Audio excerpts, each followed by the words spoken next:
আজকে দিদির জন্মদিন। দুপুরবেলাতে বোন আর আমি রেডি হয়ে দুজনে মিলে চলে গেছি। গিয়ে দেখি তখনও ওদের বাড়িতে কেউই এখনও আসেনি।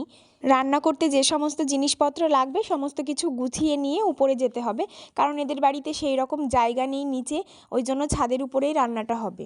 গ্যাস ওভেন, কড়াই, ভারী ভারী জিনিসপত্রগুলো জামাইবাবু উপরে দিয়ে এসেছিল আর আমরা বাদবাকি জিনিসগুলো নিয়ে গেছিলাম।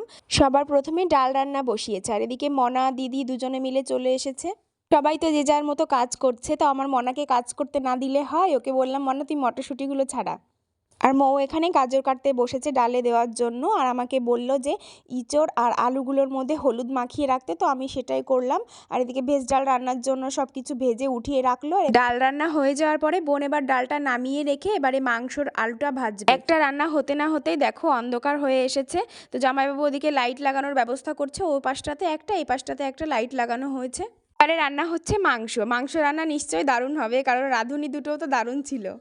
ওরা রান্না করতে করতে আমি এবার একটু নিচে চলে এলাম, এসে দেখি যে দিদি রেডি হচ্ছে, কারণ জন্মদিন বলে কথা। তারপর আবার রান্নার ওখানে গিয়ে দেখি যে পাঁপড় ভাজা হচ্ছে।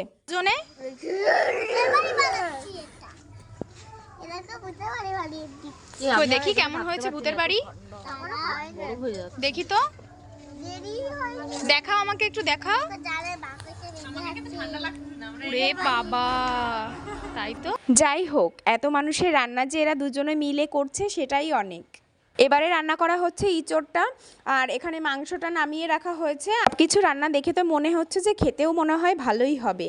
তারপর ঘরে গিয়ে দেখি যে সবাই ঘর সাজাচ্ছে। এদিকে মনা আবার একটা বেলুন ফুলিয়ে ফেলেছে, দেখো অনেকটা বড় হয়ে গেছে বেলুনটা। নিজের জন্মদিনে নিজেই সবার সঙ্গে মিলেমিশে কত সুন্দর ঘরটাকে সাজাচ্ছে। গেল তো ফেটে, কেমন লাগে? ভয় পেয়েছো? দেখি বানাও তো। এবারে কেক কাটা হবে, ওই জন্য সবাই মিলে ঘরের মধ্যে চলে এসেছে। বাতিটা যখনই জ্বলে উঠলো মনা তো তখনই ভয় পেয়ে গেছিল। তারপর মনা আবার দিদিকে কেকটা খাইয়ে দিল।